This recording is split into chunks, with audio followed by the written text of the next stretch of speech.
പലരും ചോദിക്കുന്നൊരു ചോദ്യമാണ് ചിട്ടിയെ പറ്റിയിട്ട്. ചിട്ടി അല്ലെങ്കിൽ കുറി.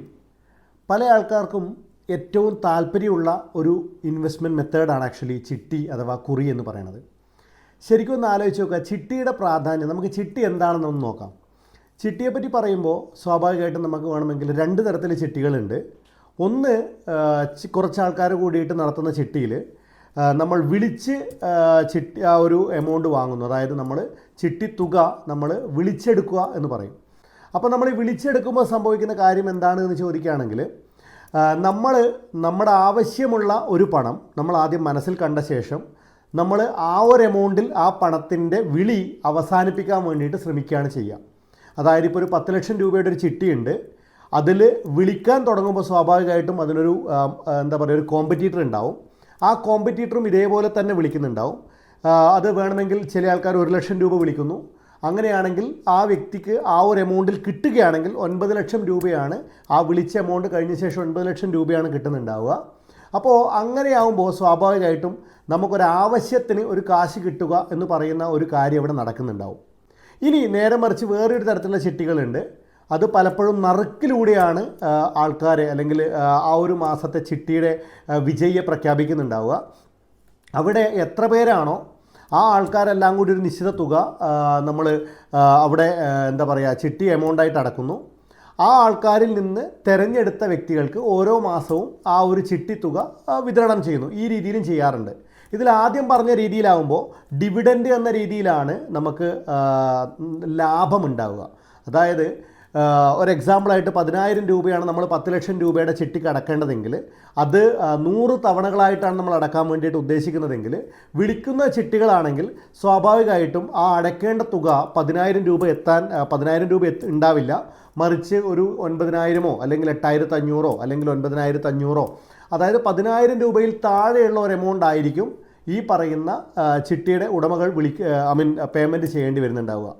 ഇനി നേരെ മറിച്ച് നമ്മൾ നേരത്തെ പറഞ്ഞ പോലെ നറുക്കെടുക്കുന്ന കുറിയ അല്ലെങ്കിൽ ചിട്ടിയൊക്കെ ആണെങ്കിൽ പലപ്പോഴും അതേ തുക തന്നെ ആയിരിക്കും നമ്മൾ അടക്കുന്നുണ്ടാവുക. അവിടെ സംഭവിക്കുന്ന കാര്യം എന്ന് പറഞ്ഞാൽ ആരും ലാഭം എടുക്കാതെ ഈ പറയുന്ന തുക വീതിച്ചു കൊടുക്കുന്ന ഒരു കാര്യവും ഒരു പ്രവണതയും കാണാറുണ്ട്. ശരിക്കും എന്താണ് ചിട്ടിയുടെ പ്രത്യേകത എന്ന് ചോദിക്കുകയാണെങ്കിൽ, ഒന്നാമത്തെ കാര്യം, നമുക്ക് ആവശ്യമുള്ളപ്പോൾ, നമ്മൾ നേരത്തെ പറഞ്ഞ പോലെ വിളിച്ചെടുക്കുന്ന ചിട്ടിയാണെങ്കിൽ നമുക്ക് ആവശ്യമുള്ളപ്പോൾ കുറച്ച് നഷ്ടം സഹിച്ചാലും നമുക്ക് ചിട്ടി എമൗണ്ട് നമുക്ക് എടുക്കാം എന്നുള്ളതാണ് ഒന്നാമത്തെ പ്രത്യേകത. അതായത് പണത്തിന് ആവശ്യം ഇമ്മീഡിയറ്റ്ലി ചിട്ടി നിറവേറ്റുന്നു എന്ന് വേണമെങ്കിൽ പറയാം. ഇനി അതുപോലെ തന്നെ ശരിക്കും പറഞ്ഞാൽ ഈ ചിട്ടി അടക്കുമ്പോൾ ലാഭമുണ്ടോ എന്ന് ചോദിക്കുന്ന ആൾക്കാരുണ്ട്, അല്ലെങ്കിൽ ലാഭമാണ് എന്ന് വിശ്വസിക്കുന്ന ചില ആൾക്കാരുണ്ട്. ശരിക്കും ചിട്ടി ലാഭമാണോ എന്ന് ചോദിക്കുകയാണെങ്കിൽ അതൊരു ഹൈപ്പോത്തിക്കൽ ക്വസ്റ്റ്യനാണ്. കാരണം അതിന് പലർക്കും പല എക്സ്പീരിയൻസ് ആയിരിക്കും പറയാനുണ്ടാവുക, അല്ലെങ്കിൽ പല അനുഭവങ്ങളും ആയിരിക്കും പറയാനുണ്ടാവുക.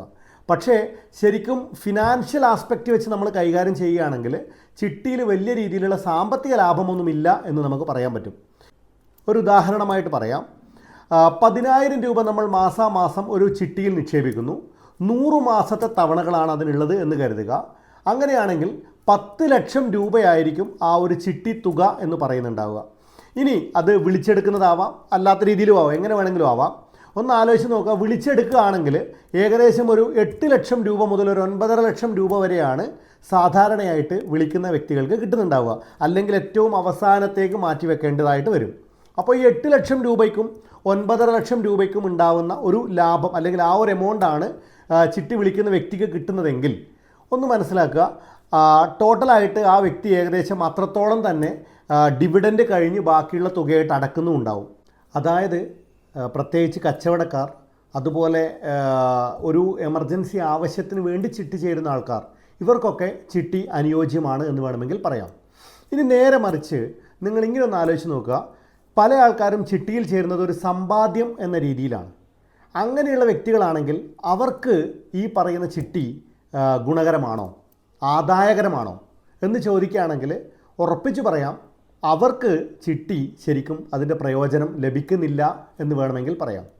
ഇനി അതെങ്ങനെയാണെന്ന് നോക്കുകയാണെങ്കിൽ, നേരത്തെ നമ്മൾ പറഞ്ഞു 9.5 ലക്ഷം രൂപ കിട്ടാൻ വേണ്ടിയിട്ട് നമ്മൾ ഏകദേശം അത്രത്തോളം തന്നെ അടച്ചിട്ടാണ് ഈ ചിട്ടി കണ്ടിന്യൂ ചെയ്യുന്നതെങ്കിൽ, ഇതേ കാശ് എമർജൻസി ആയിട്ട് പണത്തിന് ആവശ്യമില്ലാത്ത ഒരു വ്യക്തിയും അതുപോലെ തന്നെ ആയിരിക്കും ചെയ്യുന്നുണ്ടാവുക. പക്ഷേ ആ വ്യക്തി ഈ പറയുന്ന പണം അത്രയും കാലയളവിൽ വേറെ പല മേഖലകളിലും ഇൻവെസ്റ്റ് ചെയ്യുകയാണെങ്കിൽ ഈ പറയുന്ന 9 അല്ലെങ്കിൽ 9.5 ലക്ഷമോ അല്ല, അതിൻ്റെ 1-2 മടങ്ങിലേക്ക് എത്താനുള്ള ഒരു സമയവും ഒരു എമൗണ്ടുമാണ് ആ വ്യക്തി അവിടെ മാറ്റിവെക്കുന്നുണ്ടാവുക. ഫോർ ആൻ എക്സാമ്പിൾ, 10,000 രൂപ നമ്മൾ ഇതേപോലെ 100 മാസത്തേക്ക് മാറ്റിവെക്കുന്നു എന്ന് പറയുമ്പോൾ ഏകദേശം 8 വർഷവും 3 മാസവും അവിടെ സമയം കിട്ടുന്നുണ്ട്. ഈ 8 വർഷവും 3 മാസവും 10,000 രൂപ നമ്മൾ ഇൻവെസ്റ്റ് ചെയ്യുമ്പോൾ ചുരുങ്ങിയത് ഒരു 18, 20, 25 ലക്ഷം രൂപയോളം അയാളുടെ സമ്പാദ്യത്തിന് വർദ്ധിപ്പിക്കാനുള്ള പല മെത്തേഡുകളും നമുക്ക് മാർക്കറ്റിലുണ്ട്. മ്യൂച്വൽ ഫണ്ടുകളായിട്ടും ETF-കളായിട്ടും ഷെയർ മാർക്കറ്റൊക്കെ ആയിട്ട് ഇതുപോലെയുള്ള ഒരുപാട് ഓപ്ഷൻസ് മാർക്കറ്റിലുണ്ട്. സോ എല്ലാവരും ആലോചിക്കേണ്ട ഒരു കാര്യം, ഈ ചിട്ടി എന്ന് പറയണത് അതിന് ജോയിൻ ചെയ്യുന്നതിന് മുന്നേ തന്നെ ഇത് എനിക്ക് ആവശ്യമുള്ള ഒരു കാര്യമാണോ, ഞാൻ സമ്പാദ്യത്തിന് വേണ്ടിയിട്ടാണോ അല്ല ഒരാവശ്യം നിറവേറാൻ വേണ്ടിയിട്ടാണോ ഇതിലേക്ക് ജോയിൻ ചെയ്യുന്നത് എന്ന് മനസ്സിലാക്കിയ ശേഷം മാത്രം ജോയിൻ ചെയ്യുക. കാരണം 8 വർഷവും 3 മാസവും ഒരു ചെറിയ കാലയളവല്ല, അത് മുഴുവൻ നമ്മൾ കമ്മിറ്റ്മെൻറ്റാണ്, ആക്ച്വലി ലയബിലിറ്റിയാണ് നമ്മളവിടെ എടുത്തു വെക്കുന്നുണ്ടാവുക. കാരണം നിർബന്ധമായിട്ടും ചിട്ടിയിൽ ചേർന്ന വ്യക്തികൾ അതിൻ്റെ EMI അടച്ചേ പറ്റൂ എന്നുള്ളത് കൊണ്ട് തന്നെ ആ ഒരു ഇൻസ്റ്റാൾമെൻറ്റിൽ നമുക്ക് യാതൊരു തരത്തിലുള്ള റിലാക്സേഷൻ ലഭിക്കുന്നില്ല. ഇനി വേറെ ഒരു കാര്യം കൂടിയുണ്ട്, പലപ്പോഴും ചിട്ടി വിളിച്ച ശേഷവും ആ ചിട്ടിയുടെ ഗുണം നമുക്ക് അനുഭവിക്കാൻ ഒരുപാട് ഡോക്യുമെൻസിൻ്റെയൊക്കെ കാര്യങ്ങളൊക്കെ നമ്മൾ ചെയ്യേണ്ടി വരും. സോ അതുകൂടി നിങ്ങൾ ഈ പറയുന്ന കാര്യങ്ങൾ ചെയ്യുന്നതിന് മുന്നേ ആലോചിക്കുക.